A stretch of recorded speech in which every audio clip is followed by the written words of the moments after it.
नमस्कार दोस्तों, न्यूज में आपका स्वागत है। मैं हूं मुकेश कुमार और आप देख रहे हैं जवाब तो चाहिए। जवाब तो चाहिए में आज बात बॉलीवुड के गंदी बात की। बॉलीवुड के टॉप स्टार और सेलिब्रिटी को ईडी ने मनी लॉन्ड्रिंग के मामले में पूछताछ के लिए समन किया है। जिन बॉलीवुड कलाकारों को आप टिकट खरीद कर देखने जाते हैं, इन्हीं में से कुछ कलाकार ऐसे भी हैं जो पैसे के लिए कुछ भी करने से गुरेज नहीं रखते।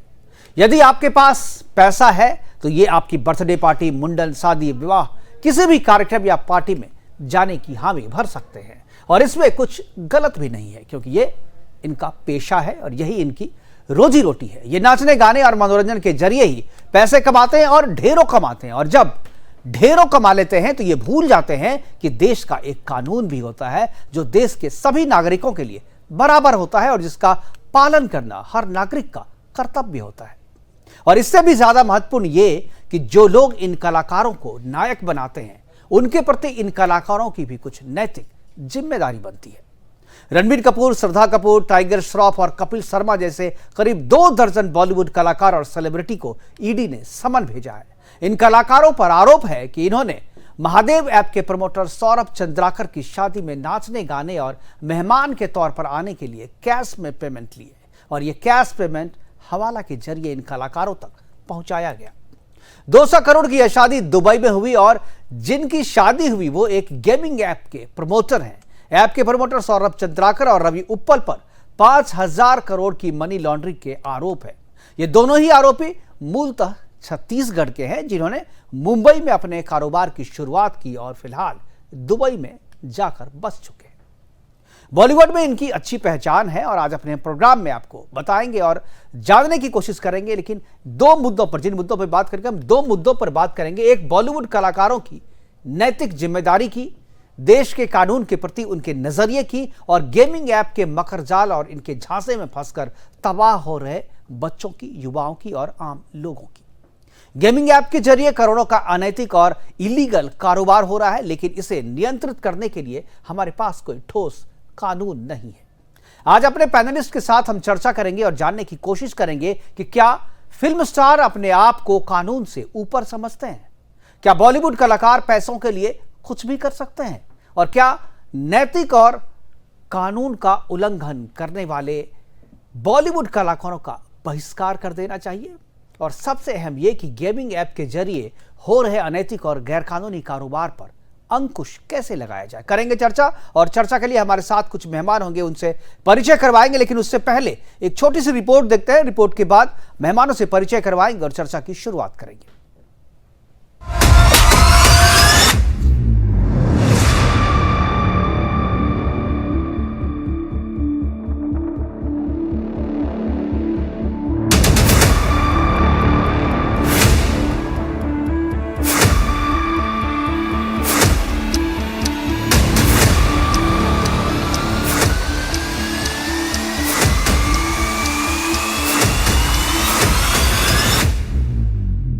बाहर से चमकने वाला बॉलीवुड कितना काला है, इसकी घिनौनी सच्चाई एक बार फिर से सामने आई। जो बॉलीवुड नशे के काले कारोबार में बेनकाब हो चुका है, वो सट्टे के अवैध खेल में भी लिप्त पाया गया है। ऑनलाइन महादेव गेमिंग सट्टा ऐप मामले में बॉलीवुड के सो कॉल्ड सितारे ईडी के रडार पर आ गए हैं। ईडी ने रणबीर कपूर, श्रद्धा कपूर, कपिल शर्मा समेत बॉलीवुड के कई सितारों को पूछताछ के लिए बुलाया है। जानकारी मिली है कि रणबीर कपूर समेत बॉलीवुड के कई सितारे महादेव ऑनलाइन गेमिंग मामले में आरोपी सौरभ चंद्राकर की शादी में शामिल हुए थे। ये शादी दुबई में हुई थी, जिसमें करीब 200 करोड़ रुपए कैश में खर्च हुए थे। इस मौके पर कई सेलिब्रिटी ने डांस परफॉर्म भी किया था। सौरभ ने हवाला के जरिए भी इन सेलेब्स को पेमेंट किया था। महादेव ऑनलाइन सट्टा ऐप का तार भारत में नहीं बल्कि पूरे एशिया में फैला हुआ है। इनकी call centre Sri Lanka, Nepal, UAE, Pakistan, Bangladesh में है। महादेव ऐप के फाउंडर इसी तरह 5-6 ऐप यूएई से चला रहे हैं। इस ऐप से रोजाना करीब 200 करोड़ रुपए की कमाई की जा रही है। आरोप है कि बॉलीवुड के कई तथाकथित सितारे सट्टेबाजी के इस ऐप का प्रमोशन करते हैं। ऐप पर अवैध सट्टेबाजी वेबसाइट को मदद करने और बेनामी बैंक खातों के जरिए पैसा निकालने का भी आरोप है। इस ऐप का इस्तेमाल मनी लॉन्ड्रिंग के लिए भी किया जाता है। ईडी ने 15 सितंबर को बॉलीवुड की सट्टेबाजी गैंग का खुलासा किया था। इस मामले में छत्तीसगढ़ पुलिस ने अब तक 75 एफआईआर दर्ज की हैं, जबकि 429 आरोपियों को गिरफ्तार किया गया है। 15 सितंबर को जारी प्रेस रिलीज में ईडी ने बताया था कि इस मामले में अब तक रायपुर, भोपाल, मुंबई और कोलकाता के 39 ठिकानों पर छापेमारी की जा चुकी है। अब इस मामले में बॉलीवुड के सितारों पर भी ईडी का शिकंजा कस रहा है। Bureau report, Sudarshan news.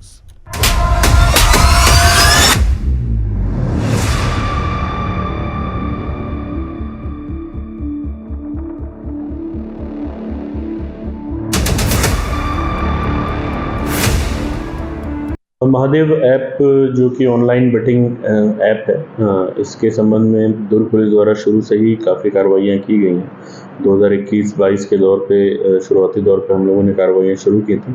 अब तक लगभग 194 लोगों को हमने इस पूरे मामले में गिरफ्तार किया है। 36 FIR अलग अलग हम लोगों ने दर्ज किए हैं। कई सारे बैंक अकाउंट्स हम लोगों ने फ्रीज़ किए हैं।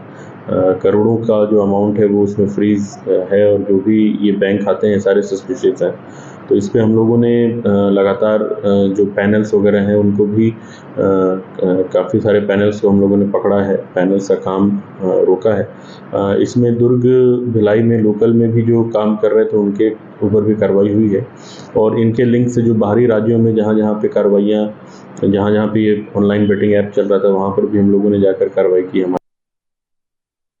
तो 36 से ज्यादा FIR, 194 से ज्यादा लोगों की गिरफ्तारी, फिर भी जो असल आरोपी है वो आपके शिकंजे से बाहर है, आराम से शादियां कर रहा है और इसके बाद सेलिब्रिटी को बुलाकर एक के बाद एक जो है और भी अपराध कर रहा है। फिलहाल हमारे साथ मेहमान जुड़ गए हैं। मेहमानों से आपका मैं परिचय करवा दूं। हमारे साथ मोनाली गुहा जी है, लॉयर है और साइबर लॉ की एक्सपर्ट है, उससे हम बात करेंगे। सत्येंद्र सिंह जी है, पूर्व डिप्टी डायरेक्टर ईडी के हैं, उनसे हम बात करेंगे। इसके अलावा मानवी तनेजा, लोकेश पंडी और डॉक्टर नीरज गुप्ता बॉलीवुड से है और ये बॉलीवुड का पक्ष रखेंगे। यहाँ पर तीनों मेहमानों का स्वागत है और चर्चा की शुरुआत मैं डॉक्टर सत्येंद्र सिंह जी से करना चाहूँगा, जो कि ईडी के पूर्व डिप्टी डायरेक्टर है। सत्येंद्र सिंह जी, सबसे पहले जरा हमारे दर्शकों को ये बताएं कि ईडी ने समन किया है इन कलाकारों को, अब इनको आना है, बात करेंगे ईडी किस तरीके से कार्रवाई कर रही है। ईडी में जो खासतौर पे ये कह रहा है कि हवाला के जरिए पैसे जो है कैश लिए गए, ईडी को पता बाद में चला, उसके बाद उन्होंने समन भेजा। और बहुत सारे ऐसे कलाकार हैं जो केवल ये ईडी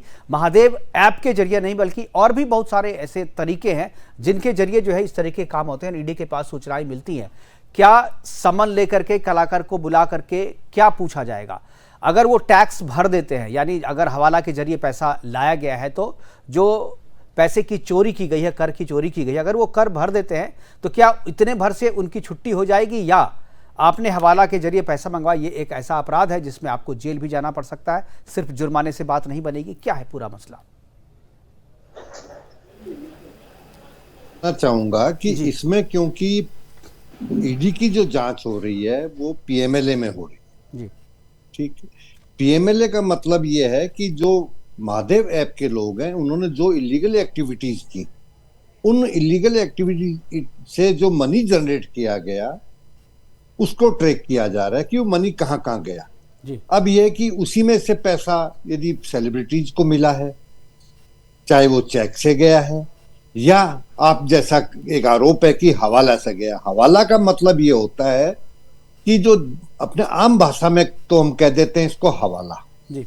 इसका बेसिक ये है कि जब विदेश से, खास तौर पे इस शब्द को यदि हम ईडी की तरफ से देखें तो एक कानून और है, वो है FEMA, foreign exchange management act, जिसमें विदेश से जो भी रकम आती है उसकी जांच की जाती है, ठीक है। तो हवाला का शब्द का इस्तेमाल उस काम के लिए किया जाता है जबकि जो कोई पैसा विदेश में से किसी को हिंदुस्तान में आना है जो कि बैंकिंग चैनल से नहीं आके इलीगल चैनल से आता है, उसके लिए हवाला का शब्द इस्तेमाल किया जाता है।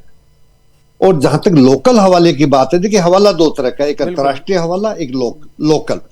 लोकल हवाला हुआ है जो कि इनकम, एक्चुअली जो इंडिया में एक जगह से दूसरी जगह पैसा जाता है तो वो इनकम टैक्स का प्रीव्यू है, ईडी का नहीं, ईडी का नहीं है। और यहाँ जो आरोप लग रहा है और जो जांच हो रही है वो हो रही है मनी लॉन्ड्रिंग एक्ट में, PMLA में जी। तो PMLA एक्ट में यदि ये साबित हो जाता है कि इन लोगों ने अपराध से जो पैसा पैदा हुआ था वो पैसा इन तक पहुंचा है, गलत तरीके से पहुंचा है, ये उसमें सहयोगी रहे हैं, तो इनको कोई टैक्स नहीं देना है। टैक्स तो इनकम टैक्स लेगी, वो अलग चीज होगी। इसमें तो यदि ये मनी लॉन्ड्रिंग के अपराधी पाए जाते हैं तो इनको सजा भी होगी, जुर्माना भी होगा। बिल्कुल, सजा भी होगी, जुर्माना भी होगा। और ये जी बच हाँ। नहीं, जो बिल्कुल ये बच नहीं पाएंगे, जो हम बड़े लोग हैं, बड़े कलाकार हैं, और सब चीज जो ऐसे लोग जो ये समझते हैं कि हम पैसे से कुछ भी कर सकते हैं, वैसे लोगों के लिए सबक होगा अगर ऐसे लोगों में से किसी को भी अगर सजा होती है तो। मानवी तनेजा, क्या आपको आवाज आ रही है? मानवी तनेजा, शायद मानवी तनेजा नहीं जुड़, मोनाली गुहा जी हमारे साथ जुड़े। मोनाली जी, क्या आपको मोनाली जी आवाज आ रही है?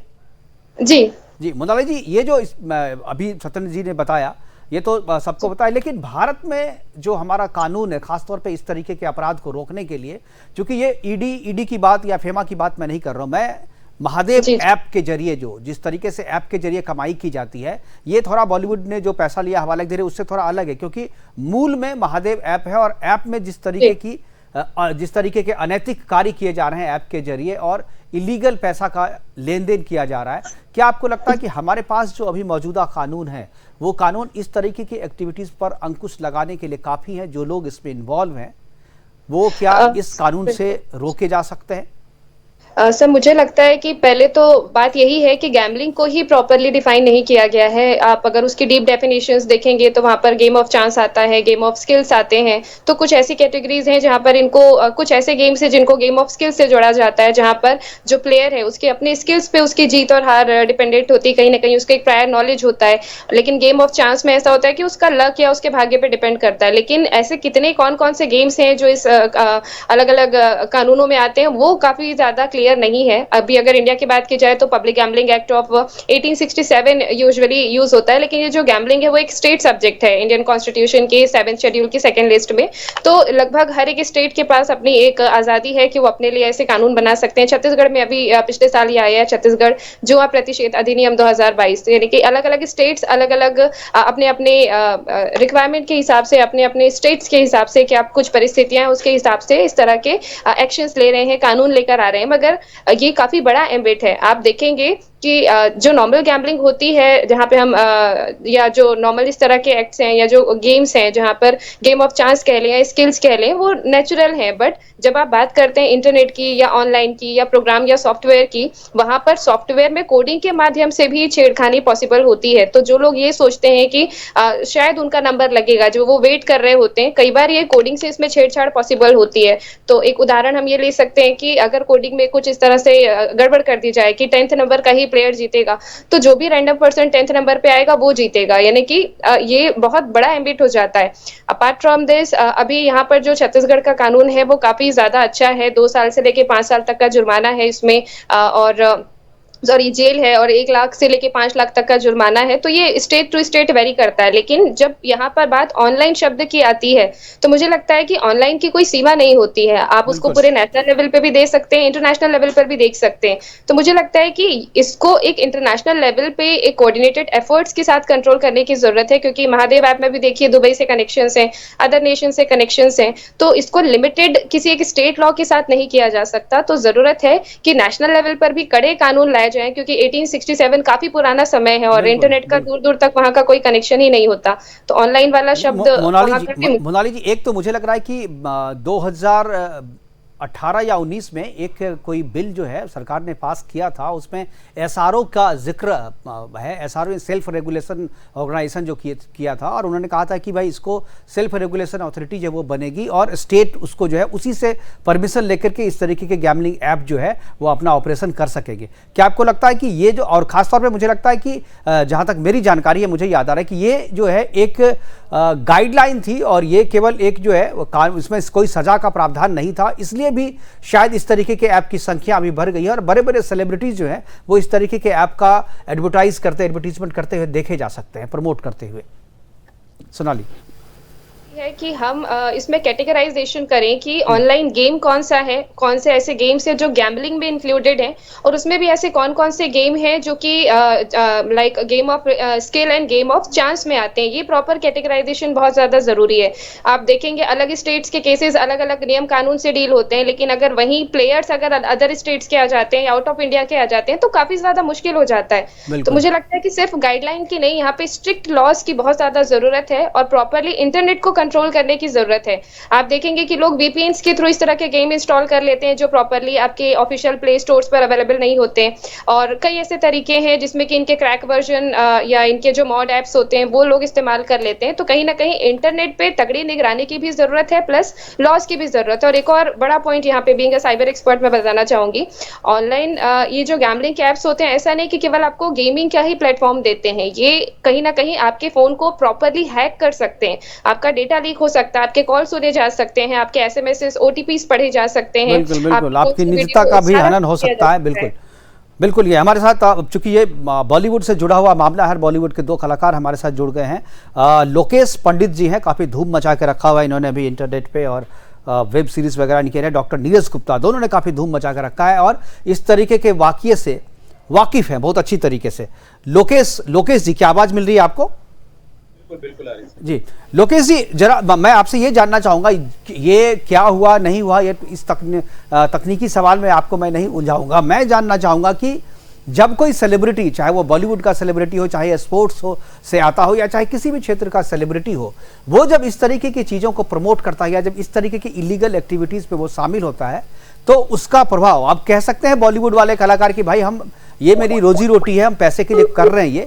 लेकिन क्या लगता है कि ऐसे कलाकारों की जिम्मेदारी, नैतिक जिम्मेदारी और भी ज़्यादा बढ़ जाती है, इसलिए कुछ भी करने से पहले इन कलाकारों को पहले उनके सारे जो वैल्यूज़ है उसको भी चेक करना चाहिए और अपनी कसौटी पे कसने के बाद ही इस तरीके की चीज़ों में उतरना चाहिए।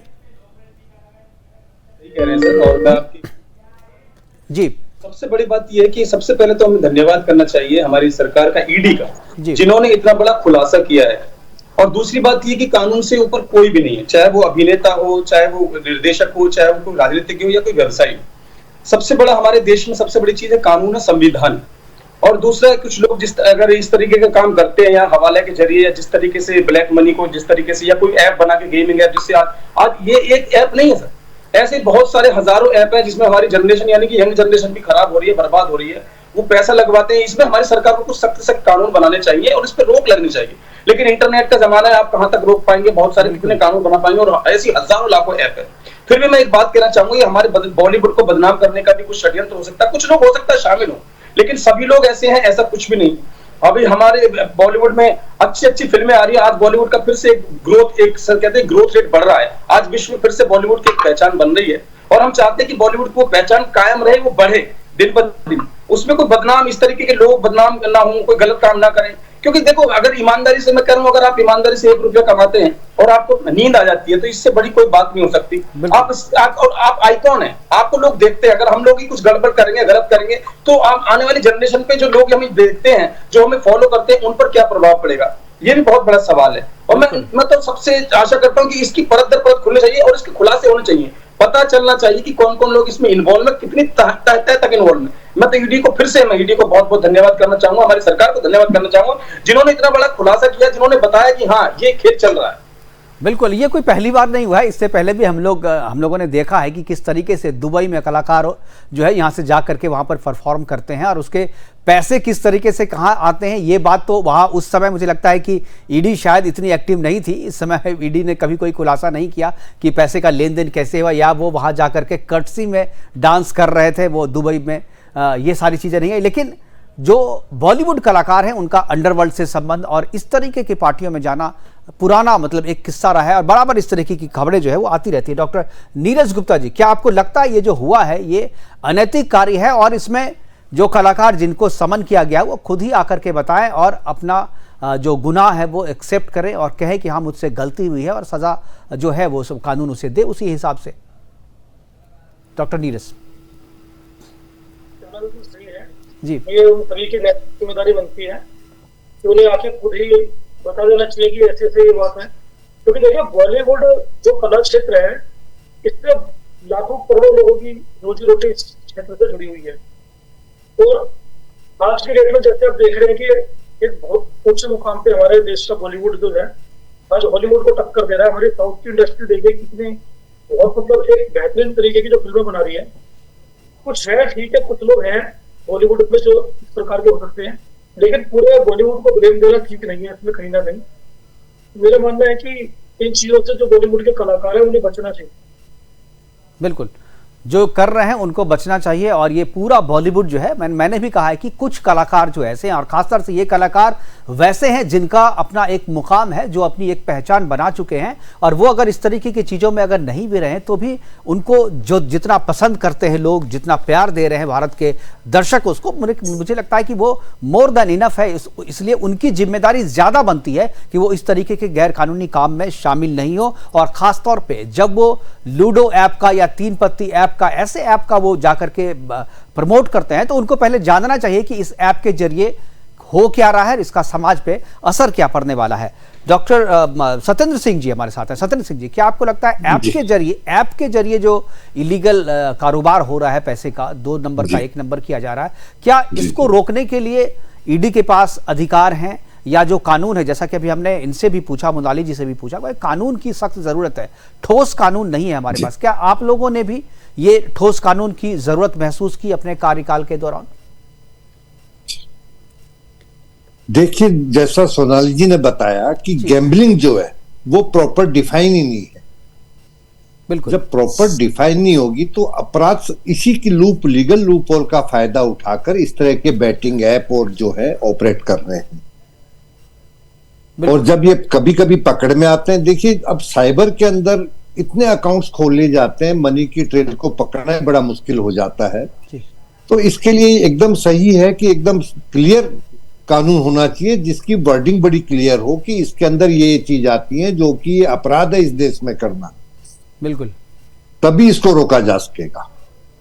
बिल्कुल, वरना, और समाज, जहां तक समाज की बात है जी, ये आप ये समझिए कि एक तरह से हमारी आने वाली जनरेशन पीढ़ियों को बर्बाद कर रहे हैं। तो ज्यादातर इसके अंदर कौन इन्वॉल्व होता है? यंग बच्चे, बिल्कुल, जिनको पूरी समझ नहीं है और जो चाहते हैं कि उनके दिमाग में रहता है कि हम बड़ी जल्दी पैसा कमा लें इससे, क्योंकि इसी तरह का प्रचार किया जाता है कि भी फलाने रातों रात इतने कमा लिए, इसको 3 पत्ती में इतना चेक मिल गया, ऐसे मैसेज आते हैं सोशल मीडिया पे, इन ऐप्स के थ्रू। बिल्कुल, और मुझे लगता है कि नैतिक जिम्मेदारी ज्यादा है बॉलीवुड कलाकारों को, क्योंकि उनको भी कहीं ना कहीं जिस तरीके से प्रमोट किया जाता है ऐप को, उससे साफ झलकता है कि भले ही कानून के लूप हॉल से बच जाए, ये कानून की गिरफ्त में ना आए, लेकिन नैतिकता वो समझ तो रहे ना कि ये गलत है, और इसका असर जो है वो जो जनरेशन है, जो यंग जनरेशन है, उस पर खराब होने वाला है। तो उनको नैतिक जिम्मेदारी लेते हुए इसको नहीं करना चाहिए। जैसे मैंने कुछ बॉलीवुड कलाकार ऐसे भी हैं जिनको मैंने देखा है कि गुटखे के प्रचार से अपने आप को अलग कर लिया, क्योंकि उन्हें लगा कि नहीं, ये जो है अच्छी बात नहीं है स्वास्थ्य के लिए, और इससे अगर देश की सेहत खराब हो रही है तो हमें पैसे के लिए ये नहीं करना चाहिए। तो ये एक नैतिकता हुई। क्या आपको नहीं लगता कि इसी तरीके की नैतिकता यहां भी लागू होनी चाहिए? सत्येंद्र जी। जी, जरूर, एकदम आपने एकदम सही सवाल उठाया है। देखिए, जो भी सेलिब्रिटीज हैं, मैं बॉलीवुड के स्टार्स की बात नहीं कर रहा, क्रिकेट के प्लेयर हैं या जो भी आइकॉन बन चुके हैं, उनकी सबसे पहली जिम्मेदारी भारत देश के प्रति है, इसकी जनता के प्रति है, इसके भविष्य के प्रति है। बिल्कुल, मेरी सोच तो ये। बिल्कुल, जिसने आपको स्टार बनाया, जिसने आपको नेता बनाया, जिसने आपको इतनी पहचान दी, उसके प्रति आपकी भी कोई जिम्मेदारी बनती है, और अगर आप इसको नहीं समझेंगे तो उसके लिए कानून अपना काम करेगा। मानवी तनेजा जुड़ गई हैं, देर से जुड़ी हैं, और मानवी जी, आपसे यही सवाल, मुझे लगता है मुद्दा बताने की जरूरत नहीं, आपको ही पता है जिस तरीके से बॉलीवुड जो है हर एक केस में, कभी नशे में तो कभी गैम्बलिंग में तो कभी इस हवाला कारोबार पे, क्या आपको लगता है कि बॉलीवुड के पास और कोई काम नहीं बचा है?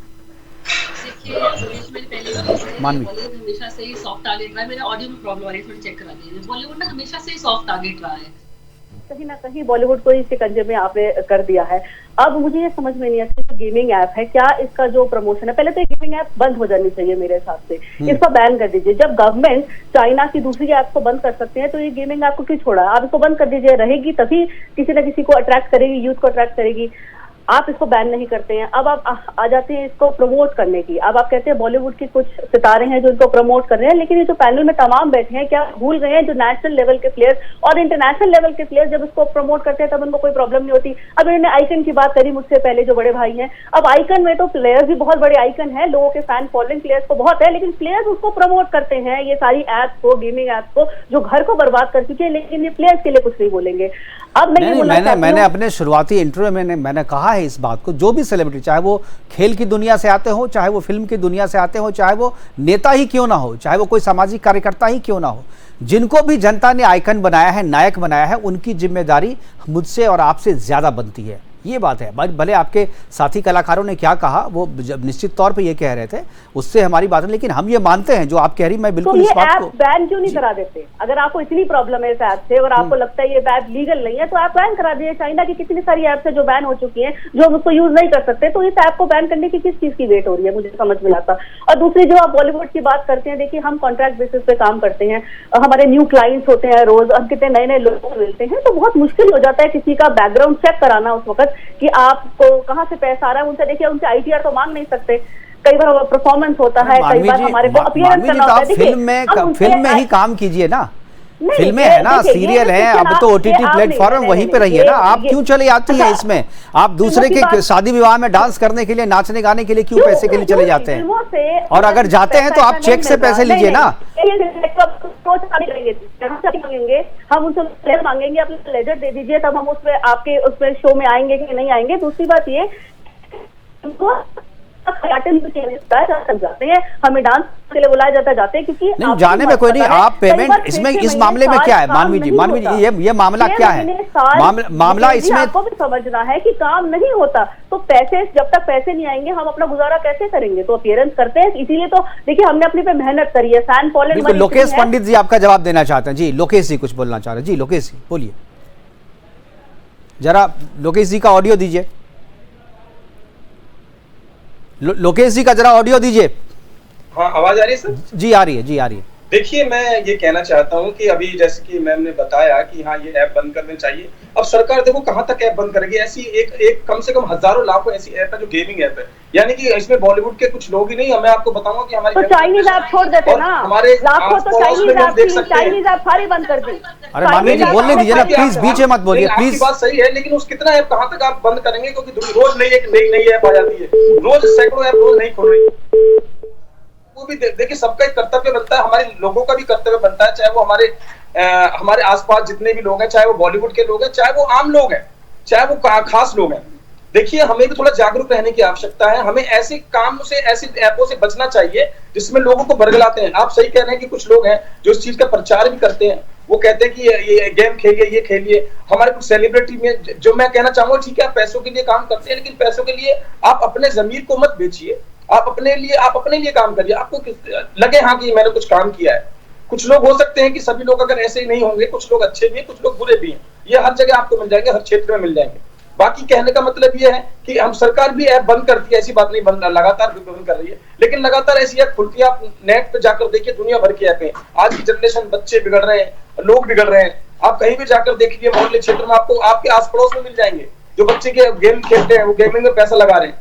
तो कहने का मतलब ये, इसमें बॉलीवुड की बात नहीं है, इसमें और भी आम लोग भी हैं, खास लोग भी, सब लोग इन्वॉल्व हो जाते हैं। बिल्कुल सब लोग। मैं तो चाहूंगा कि ऐसे लोगों से, ऐसी ऐप से हमको खुद को भी थोड़ा सा, बच्चों को बताना चाहिए, अपनी जनरेशन को बताना चाहिए, लोगों को बताना चाहिए कि ऐसे लोगों से, ऐसी ऐप से बच के रहें। और ऐसे सेलिब्रिटी से मैं उनसे आग्रह करूंगा कि कृपया करके ऐसे ऐड या ऐसा प्रचार ना करें जिससे कि गलत हमारे समाज में और हमारे देश में एक गलत मैसेज जाए और लोगों की भावनाएं आहत। बिल्कुल।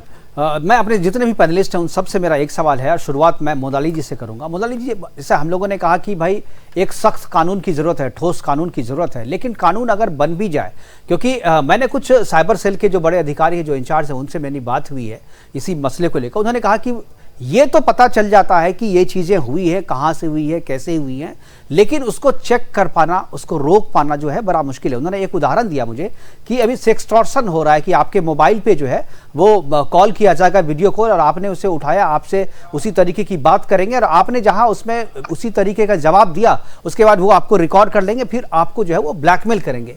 इस तरीके की चीज़ें जो एक ही नंबर से कम 100 लोगों को किया जाता है। 100 एफआईआर दर्ज हो, जिनके पास भी कॉल आया उन्होंने एफआईआर दर्ज करवाई, नंबर की पहचान हो चुकी है, लेकिन नंबर को बंद नहीं किया जा सका, उस व्यक्ति तक नहीं पहुंचा जा सका जो व्यक्ति फोन कर रहा था, क्योंकि वो आपकी सीमा के बाहर से था। तो इस तरीके से केवल कानून बना देने से मुझे लगता है कि काम नहीं चलेगा। टेक्नोलॉजी भी होनी चाहिए, और इसमें मुझे लगता है कि इंटरनेशनली बैठ करके जब तक आप कानून नहीं बनाएंगे तब तक इस तरीके के अपराध को रोकना जो है वो मुश्किल है, क्योंकि ये केवल हमारी समस्या नहीं है, ये पूरे विश्व की समस्या है। मोनाली जी, क्या आपको लगता है कि इसमें सब देशों को मिलकर के एक कानून बनाने की जरूरत है, एक इंटरनेशनल लॉ की जरूरत है इसको रोकने के लिए? मोनाली जी की आवाज दीजिए जरा। सर, क्या आप मुझे सुन पा रहे हैं? हाँ जी, मैं सुन पा रहा हूँ जी। हाँ जी, यहाँ पर जितनी ज़रूरत है कि इंटरनेशनल लेवल पर इसको एग्जीक्यूट करवाने की, साथ ही उतनी ही ज़्यादा ज़रूरत है कि इंडिया में भी स्टेट्स कोऑर्डिनेटेड वे में आपस में काम करें, क्योंकि आप देखेंगे कि being a cyber expert, I am also a cyber expert, तो जिस तरह से हम भी केसेस की जांच करते हैं तो कई इसमें फैक्टर्स होते हैं, जैसे कि जो भी क्रिमिनल्स होते हैं वो अपने नाम की कोई सिम इस्तेमाल नहीं करते हैं, ये फेक सिम इस्तेमाल करते हैं, ये जो डिवाइसेस इस्तेमाल करते हैं वो भी चोरी के मोबाइल होते हैं, ये जिस लोकेशन पे होते हैं वो भी उनकी अपनी लोकेशन नहीं होती है। तो कुल मिला के जहां जहां से इन्वेस्टिगेशन पॉसिबल होती है ये ऑलरेडी फॉल्स एविडेंसेस बनाते चलते हैं, तो ऑब्वियसली डिटेक्शन काफी ज्यादा मुश्किल है, लेकिन ऐसा नहीं कि डिटेक्शन होता ही नहीं है। जरूरत है कि हम ऑफिसर्स को इक्विप करें, प्रॉपर टेक्नोलॉजी लेकर आए, प्रॉपर ट्रेनिंग हो, साइबर एक्सपर्ट्स की मुझे लगता है कि काफी ज्यादा जरूरत है, साथ ही एजेंसीज में मल्टी डिसिप्लिनरी ऑफिसर्स की जरूरत है, जैसे कॉम्बिनेशन हो सकता है साइबर के साथ में लॉ का, साइबर के साथ में फिजिकल फॉरेंसिक्स का, तो इस तरह के मल्टी डिसिप्लिनरी अगर पोस्ट लेकर आई जाए गवर्नमेंट में और नेशनल लेवल पे प्लस इंटरनेशनल लेवल पे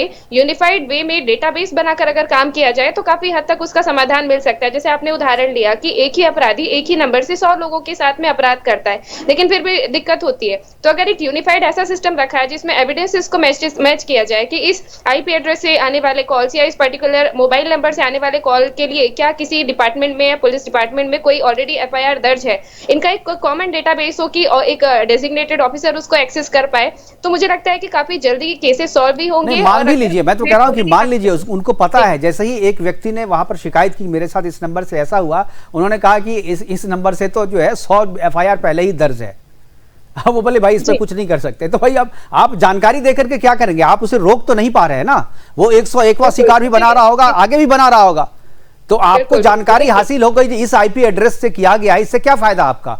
जब तक आप उसे पकड़े नहीं, जब तक आप उसे रोके नहीं, उसको सजा ना दिलवाएं, तो ऐसे कानून का क्या फायदा? इसलिए मुझे लगता है कि टेक्नोलॉजी को भी उस तरीके से आपको करना चाहिए, और इंटरनेशनली जो है इसको जब तक कोऑर्डिनेशन उस तरीके से नहीं होगा तब तक इस पे अंकुश लगाना जो है मुझे लगता है मुश्किल है। सत्येंद्र जी से मैं जानना चाहूँ, सत्येंद्र जी क्या एक मैं सत्येंद्र जी है, मुझे लगता है कि ईडी को भी इस तरीके से इंटरनेशनल लॉ का हवाला कहीं ना कहीं मदद लेनी पड़ती है, क्योंकि आप लोग जो है देश के बाहर से जो पैसे आते हैं उसी पे काम करते हैं, तो क्या आप लोगों के पास जो लॉ है, आप लोगों के पास जो हथियार है, क्या वो सक्षम है? जिस तरीके से आप लोग सक्षम है, मुझे लगता है कि साइबर लॉ में भी उस तरीके के कानून बनाने की जरूरत है और कोऑर्डिनेशन की जरूरत है।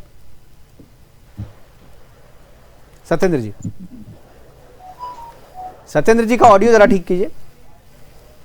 जी जी सत्येंद्र जी, आपकी आवाज ऑडियो नहीं आ रही आपकी। हाँ जी, अब आ रही है, जी बोलिए। जी जी जी, देखिए, जहां तक इंटरनेशनल कोऑपरेशन की बात है, अभी जो मनी लॉन्ड्रिंग एक्ट है जिसमें कि ये मुकदमे की जांच हो रही है पर्टिकुलर महादेव ऐप की, तो देखिए पीएमएलए जो है वो अपराध से जो पैसा जनरेट होता है उसके लिए है, एक तो ये समझे अपराध रोकने के लिए नहीं जी। तो ये इंटरनेशनल लॉ है, इसके लिए ट्रीटीज हैं बहुत से कंट्रीज में, दुनिया के मोर देन 120 कंट्रीज में ट्रीटी हैं। बिल्कुल, इसकी जांच के लिए एक दूसरे का सहयोग किया जाता है। इसी तरह ईडी जो है जांच के लिए लेटर ऑफ रिक्वेस्ट भेजती है विदेशों में, सीबीआई भी भेजती है, जहां से हमें कुछ सूचनाएं चाहिए होती हैं, तो हम कहते हैं भी आपके देश से हमें ये सूचना चाहिए। अब उसमें कई बार ये प्रॉब्लम आती है कि उस देश में जो जिस अपराध के बारे में हम चीज मांग रहे हैं, यदि वो उस देश में अपराध नहीं है तो हमें सूचना देने से मना कर देते हैं। बिल्कुल, पहला सवाल जी। दूसरा, देखिए जहां तक इसकी बैटिंग की बात है, बैटिंग दुनिया के ज्यादातर देशों में लीगल है, वहां हॉर्स बैटिंग, क्रिकेट बैटिंग सब लीगल है। बिल्कुल, तो आप कहेंगे तो वो कहेंगे तो लीगल है, इसमें हम आपको कुछ नहीं देंगे, ये अपराध कहाँ है? तो ये इस तरह की मैं केवल बेटिंग की बात नहीं कर रहा हूं, मैं साइबर लॉ की बात कर रहा हूं, साइबर क्राइम जो नहीं, साइबर में भी देखिए साइबर क्राइम रिलेटेड किससे है? यदि साइबर क्राइम बैटिंग से रिलेटेड है तो वो कहेंगे ठीक है बैटिंग से, लेकिन मान लीजिए किसी ने बैंक फ्रॉड किया, किसी ने बैंक फ्रॉड किया और आपसे ओटीपी मांग करके आपके बैंक साफ कर दिया, तो जी हाँ, उसके अंदर वो कॉपरेशन होता है, कॉपरेट करते हैं, लेकिन अलग अलग देशों की अलग अलग डिग्रीज है कॉपरेशन की भी। बिल्कुल। फिर है कि उस पर्टिकुलर कंट्री से आपकी क्या ट्रीटी है, वो भी बहुत जरूरी। बिल्कुल बिल्कुल। मुझे लगता है कि अब ट्रीटी में ये पॉइंट जो है, अब क्योंकि जब ये ट्रीटियां हो रही थी तब इस तरीके की समस्याएं थी नहीं, तो समय के साथ साथ समस्याएं नई तरीके से आ रही हैं, तो मुझे लगता है कि ट्रीटी का फॉर्मेट बदलाव भी हो रहा है, बदलाव भी हो रहा है। बिल्कुल, बदलाव भी हो रहे हैं। ऐसे देश हैं, बिल्कुल, देखिए जो आपने फोन की बात की, सेक्टोरसन या ये, आप देखेंगे बड़े छोटे छोटे कंट्रीज से कॉल आती है। बिल्कुल बिल्कुल बिल्कुल। और वहां क्या है कि ऐसा बिल्कुल सर, हमारे पास बार बार इशारा हो रहा है प्रोग्राम को खत्म करने का, समय की कमी है। तो हमारे साथ जुड़ने के लिए सत्येंद्र जी आपका, मोनाली गुहा जी आपका, मानवी तनेजा जी आपका, लोकेश पंडित जी आपका और डॉक्टर नीरज गुप्ता जी आपका समय मैं कम दे पाया, लेकिन आप हमारे साथ जुड़े और अपने इस महत्वपूर्ण चर्चा में अपना योगदान दिया, इसके लिए बहुत बहुत धन्यवाद। लेकिन जो चर्चा हो रही थी कि बॉलीवुड के कलाकार किस तरीके से पैसे के लिए अपनी नैतिकता और अपनी जिम्मेदारी भूलते जा रहे हैं, क्योंकि जिसने आपको हीरो बनाया, जिसने आपको नायक बनाया, उसके प्रति आपकी भी जिम्मेदारी होती है कि आप उसको फंसने ना दें, आप उसको बर्बाद होने ना दें। लेकिन जिस तरीके की चीजों का प्रमोशन बॉलीवुड कलाकार पैसों के लिए कर रहे हैं, वो कहीं से भी जायज नहीं है। अगर जो ऐप जो आपको लग रहा है कि गलत है, वो देश के लिए भी गलत है, भले ही कानूनी रूप से वो सही हो, क्योंकि हमारे पास अभी वैसे सख्त कानून नहीं बने हैं जो इस तरीके के ऐप को रोक पाए। लेकिन आप अगर समझते हैं कि ये गलत है समाज के लिए, तो आपको इसका प्रमोशन नहीं करना चाहिए। फिलहाल अभी के लिए इतना ही, दीजिए इजाजत, नमस्कार।